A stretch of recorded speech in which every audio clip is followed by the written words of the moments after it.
How you doing? My name is Jacob Martinez, and this is my video for the assignments about the Cultural American event. So let's start off with the paper that we had to read to start with this. My opinions on that article were actually pretty. I thought they were a pretty interesting article.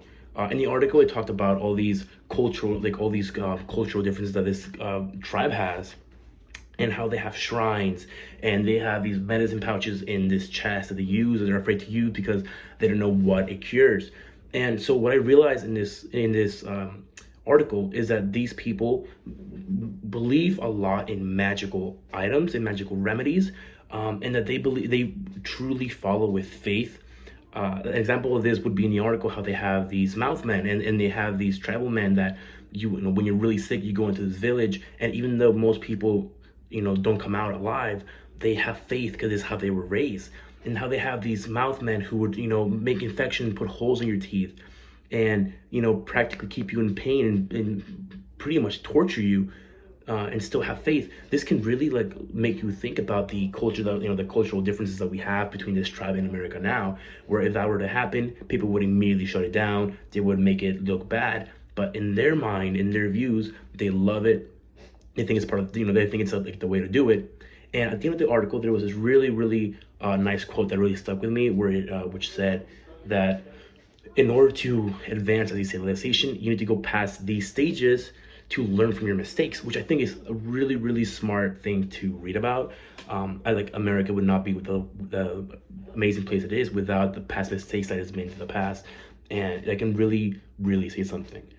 And so, to continue from this video, the event that I chose, which can really signify and really, describe America, is Lollapalooza. The best way that I can say it as a foreigner, I would say, let's say that I was a foreigner, maybe from Cyprus. I would come to America and I was invited, and I was in Chicago, Illinois. And if it was going on, I would show up. I would be I would be very scared. It's a very populated area. I would be surrounded by people that I don't know, dressed in concerts, dressed with paint, dressed, yelling around in like a mosh pit. So I would be pretty scared. I would be, looking around, very crowded. I would be smelling these foods that I've never smelled before. Maybe some buttery popcorn. So I would see some hot dogs and some corn dogs, these fried, meat sticks. I would be, what's going on? I would be looking around at people's faces. They would be crying, yelling, screaming. They would be sad, happy, depending on the type of music that's playing.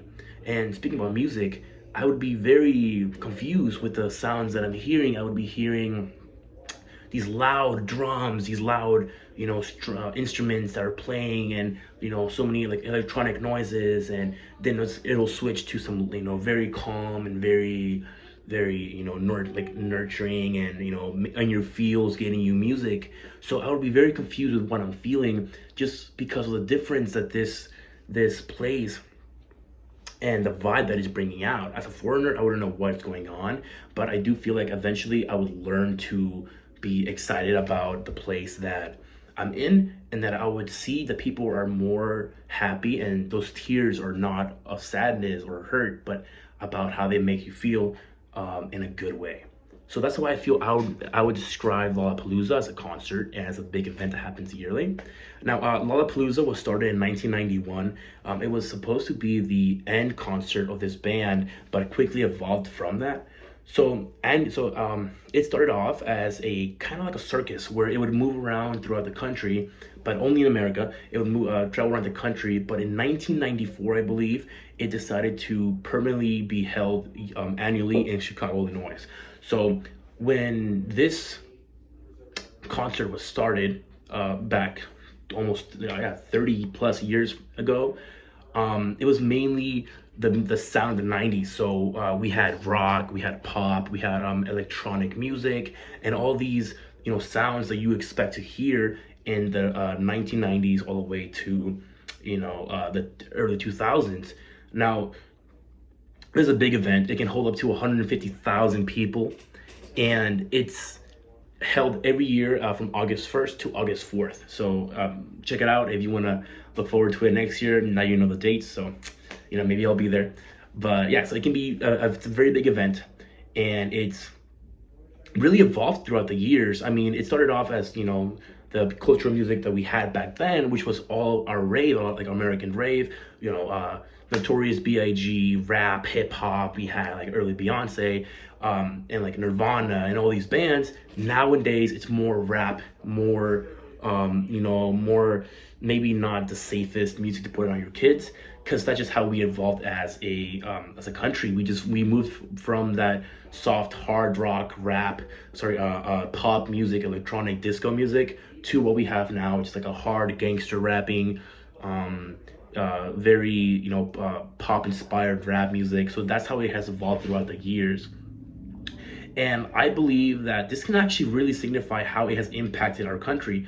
I think this is a really great thing to our country, and it's actually very beneficial in my opinion. I think it's very beneficial in the way that we can see this music in these concerts to kind of understand how we are going as a country and how our culture is growing. Maybe it's not the best way, you know, with this rap music kind of describing how we've, you know, advanced as a country, but it is very helpful in understanding how we are evolving. So going from this, you know, pop electronic, band rock concerts to this gangster rapping, maybe not the, you know, very bad wording, songs with these beats, and, you know, people are more like public and it's more like a sexy type music. You can kind of understand how we're evolving as a country. So I think that's very beneficial, and maybe we can learn from that, you know, going forward. Now, I'm not saying this type of music is bad. I love this kind of music. It's, you know, I listen to everything, so I don't mind it. But there are people, maybe the older generation, who will mind this and can now see how we are moving forward. So maybe in the future things will get worse, but I think there's a middle ground for everything, and things will eventually equal out to be what we, you know, to be known as American culture, which is growing as a community and growing all together to see what is something new and what can stay in the past. So this was my video on Lollapalooza and my thoughts on the article that was read. And like I said, from the article, that quote, which, you know, says that you gotta do stuff in order to evolve society. Maybe this type of music needs to be done in order for us to learn from the music and grow out to make better music that can really help our kids, you know, inspire kids, and hopefully in the future it won't be as nasty. But yeah, so I'm Jacob Martinez, and I hope you enjoyed my video. Have a good day.